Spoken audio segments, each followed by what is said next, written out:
All right. So today we're going to talk about the transition from the ancient to the medieval period. So we are moving from the ancient to medieval. First thing to keep in mind is that the main thing about the medieval period that we'll see philosophically and historically too is the fact that the Christian church, specifically Catholic, kind of controlled most of knowledge and morals and religion too, but science, philosophy. So we're going to talk a little bit about how that happened. Recall, if you will, or maybe you don't recall, I can't remember if we talked about it or not, but in 476 AD, the Roman Empire fell. Okay, so bear with me. Oh, wow, yeah, this is bad. Okay, just wait. Okay, bear with me on a map of Europe here, okay? Alright, it's terrible, but whatever. There's Scandinavia coming down. There's England and Ireland. Okay, that's supposed to be like Spain here, France. Okay, well, whatever. So here is Rome.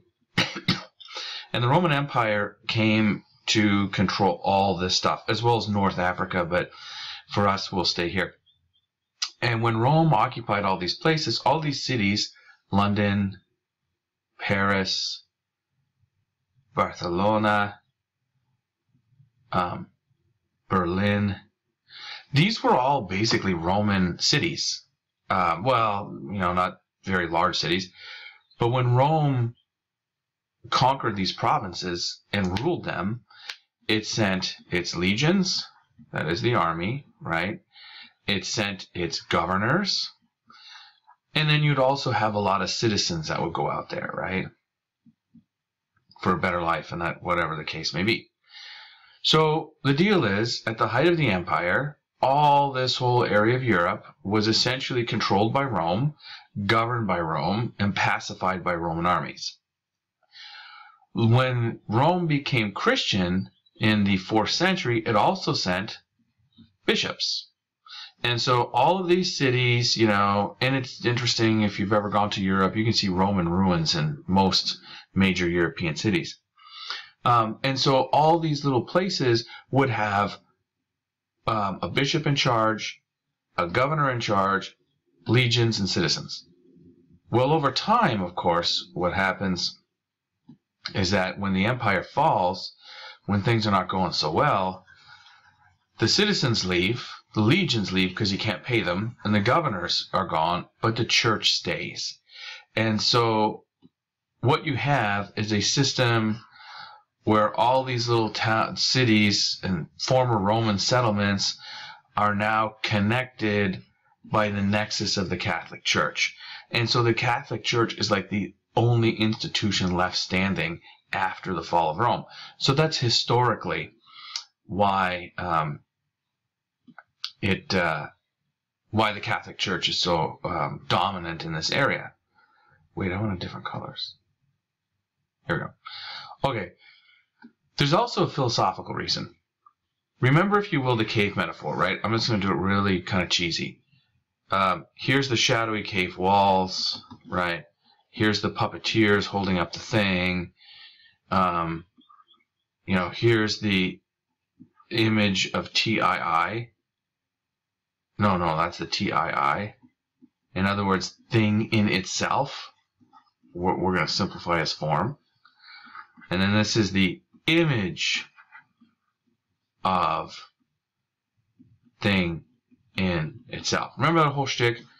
Inside the cave, outside the cave. So here's the inside. Here's the outside. Okay, so call that to mind.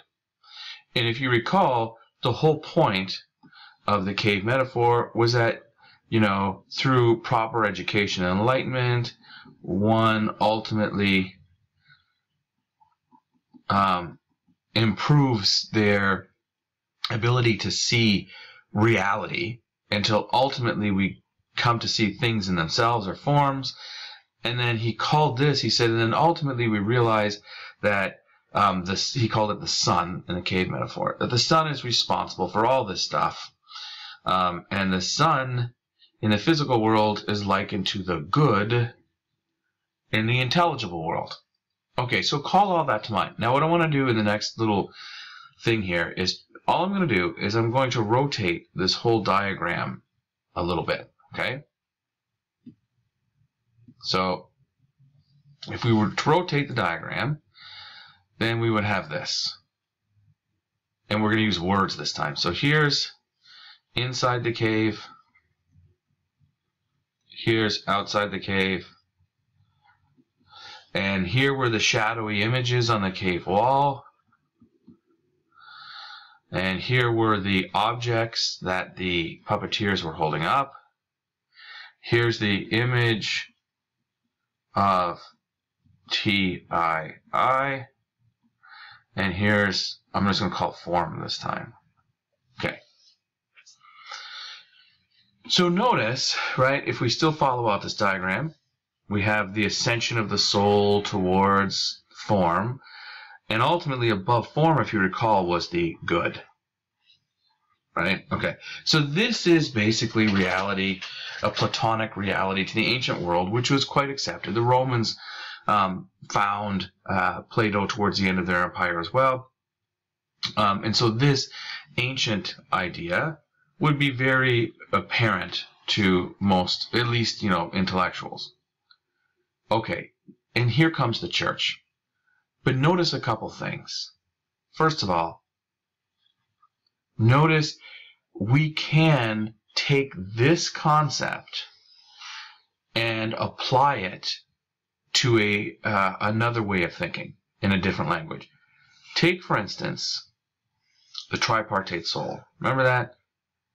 We have reason, emotion, appetite, and kind of parallel it here. It's not perfect because there's 4 levels here and there's 3 here, but nevertheless, for our purposes, it can work. Now, take, for an example, the 7 deadly sins. They are what? Wrath, sloth, gluttony, what? Pride, seriously? Envy, greed, lust. 1, 2, 3, 4, 5, 6, 7. Okay. Now the ancients didn't talk about sin, right? The 7 deadly sins is very much a Christian thing. And what I want to do is sort of demonstrate a point real quick. Wrath. Wrath is an emotion, right? So let's place it in the emotional level of the soul. Sloth. Sloth is laziness, right? So it's about resting the body. Let's put that here with the body. Gluttony is about eating appetites. Let's put that there. Pride is an emotion. So let's put that here. Envy, when you want somebody else's stuff, that is an emotion. Let's put that here. Greed is about what? Wanting physical stuff. Let's put that here. And lust, obviously, is sex. It's about the body. Let's put it here. So if you add all these up, notice no sins come from reason. Likewise, as the philosopher gets out of the cave and sees things in themselves and sees things in the world of the intelligible, it's then that he can see things most truly. So if we were to put God at the top of this, in other words, it's the man who is rational who can avoid sin and be closer to God, in the same way that the philosopher is the guy who can avoid all of the distractions of the emotions and appetites in order to understand the higher truth, the ultimate good. Does that kind of make sense? So notice there's sort of a ready comparison here. So if we go back to our, if we go back to our cave metaphor, right? So here we have image, here we have thing, here we're going outside the cave. We have the image of the thing in itself, which I'm tired of writing that out. I'm going to call it science. And then we have form. Okay. And just think of it in a hierarchical order with the good on top. And this is ancient philosophy. Let's call it Plato. Now, we can also have a similar thing in a church. Notice you have the people, then you can have priests and bishops, and then you can have a pope.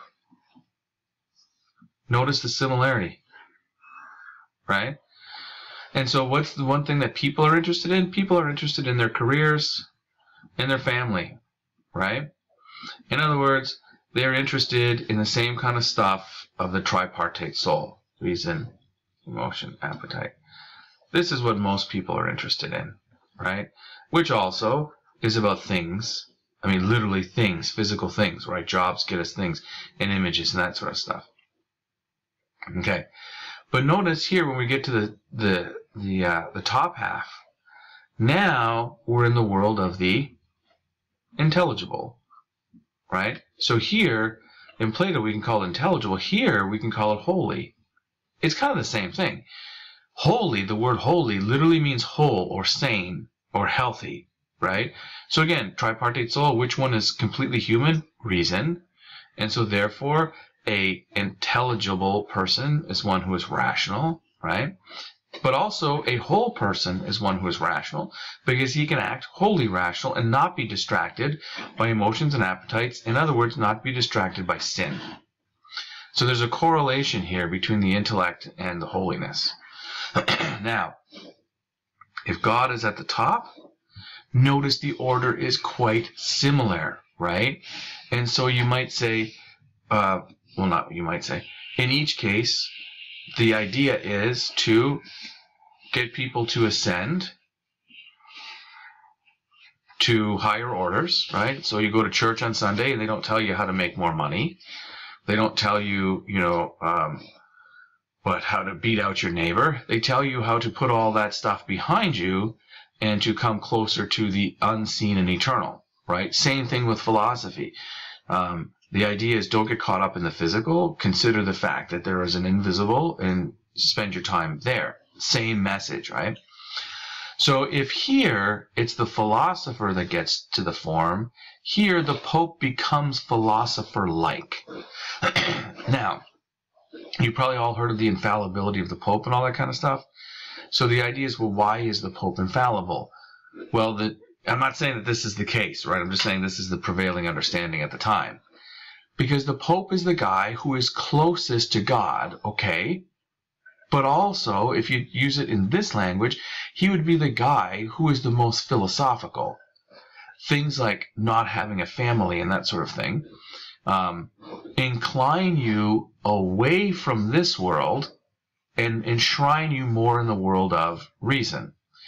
So the reason the Pope is infallible throughout the medieval period, and this was a cause of lots of problems politically, was because, think about it, if I disagree with a wise and holy person, right, and I say, no, you're wrong, in a democracy we say, who is a wise and holy person to tell me what to do, right? That's the society we live in.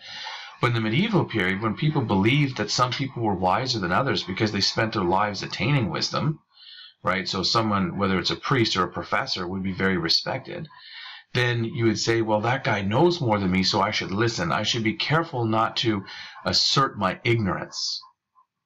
However, and so because of that, then we say, well, even priests can err. These guys err constantly. These guys err a little bit. So you have to have one guy. Because if you don't have one guy that is the judge of things, then you're going to always have division. So if you're going to have one Catholic universal church, you have to have a pope who's in charge. But notice it's very similar philosophically to this ancient idea. So the medieval period becomes dominated by the Catholic Church for historical and intellectual reasons. And that's why as we look at the philosophy, you'll see it's all dominated by Catholicism. Because one, it was the last man standing. There was no other institution. And two, it kind of already made sense to people.